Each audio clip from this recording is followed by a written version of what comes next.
I was watching a movie, Small Foods, on Netflix. In the movie, they have their spiritual leader, who is the custodian of the stones. And on those stones that the custodian also wears on his body, you have several precepts or laws that gives the entire clan their direction and tell them about the world and how it originated. So on those stones, they have laws, like for example, so they have laws.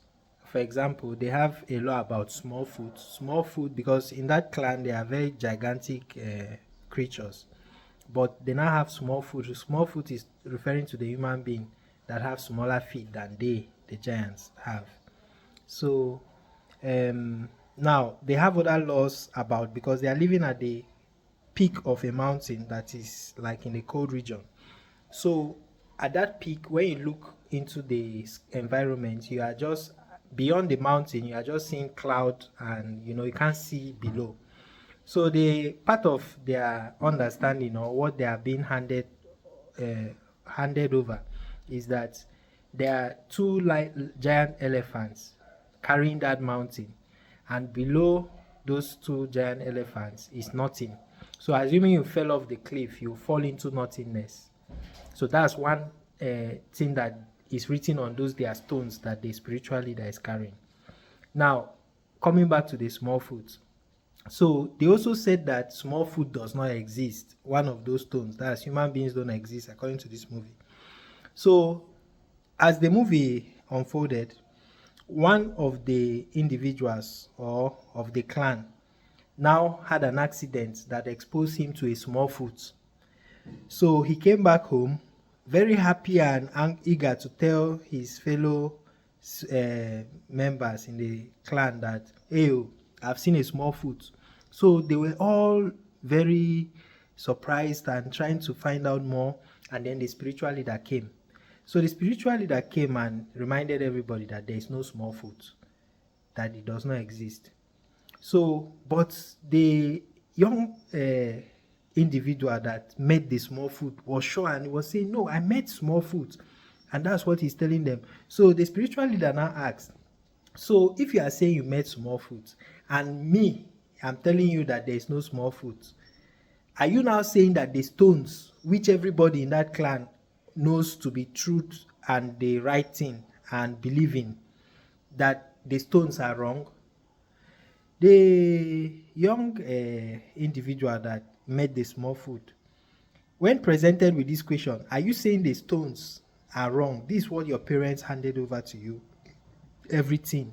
Are you saying they are wrong? So this was his response. He responded that, if me telling you that I met a small foot means that the stones are wrong, then yes, that's what I'm saying. And it was like, hey, taboo. And because of that, he was banished from that clan. So the story continued. But why this was interesting for me is that I see the same thing play out in our society. It's not a cartoon, right? In real life here, right? The question now occurred, and I'm asking you, do you believe in God? And why? Now, when my question now is, do you believe in God? If it is yes, then the question following that question is, this your belief in God now, what is the substance behind it? Now follow me. Is it coming from an assumption that there is God? One. Or is it coming from real knowledge, like like I have 5 fingers. It's not like I'm telling you I have 5, like see, like I know I have 5 fingers. It's not like I believe I have 5 fingers. I know this is it. See, it's 5. Is it an assumption? You believe in God, is it like something you are sure? Or is it just that it is a popular opinion and then why not?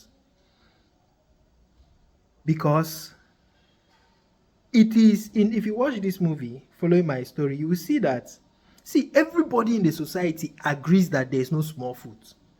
But here is one person that has actually met a small foot and he's presenting it to you.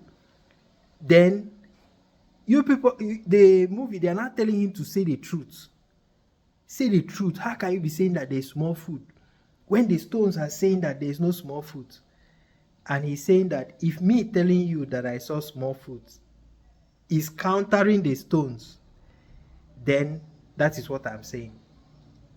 So this question I'm asking is just an endeavor to really get you to pause and look at it.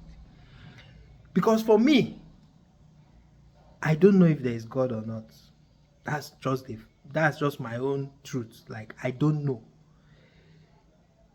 Is there an intelligence behind nature that I've seen? Like, for example, if I just ate some fruits, right? The fruits will be digested. There's an intelligence here that is that is running it. I'm not the one digesting the food. It's going on. Me, I'm not doing it. Sun comes, night comes, there is the moon, there is rainy season, there is dry season. Yes, there's organization, there is coordination, there is intelligence. So much detail in everything. If you just pick little, like if you look at this, my apologies, I just ate this. If you look at this, like everything, like look at my finger, everything, there is so much detail. Women get pregnant, then they give birth. How? Like, there is so much intelligence here. But does that mean that there is God? The answer is that I don't know. I don't know if there is God or there is no God. But if you ask me about can I observe intelligence? Yes. Now, after watching this movie, I was discussing it with my friend.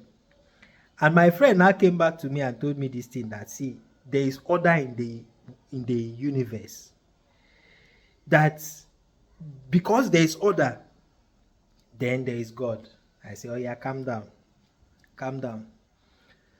So I said, okay, fine, calm down. So now, this is my counter. Say you are listening to me on your phone. My question to you is that, do you know how your phone is working? Like, do you know the physics, the technology behind your phone working, and you listening to me? You can call somebody in US now, you get the person. Do you know the science and the technology personally about how it's not working? For me, I don't know. So if you tell me that, okay, fine, the phone is working, is organized, how can, like, I'll tell you that it's God that made the phone. That's what my friend told me, that because there is order in the world, therefore there is God. So I said, okay, because the phone is working, then it's God that made the phone. You see how funny it sounds? So this is a call to wake up. Wake up to what? Well, wake up to be honest. At least for me, I don't know. I don't know where I came from. I know I was giving birth to. I don't know where I will go, right? But if I see a human being, I have some reverence. Everything around me, some reverence, because I must hesitate because there is a gap between what I know and what I'm looking at. So there's some reverence and respect for everything, every belief even. But hey, look at it again.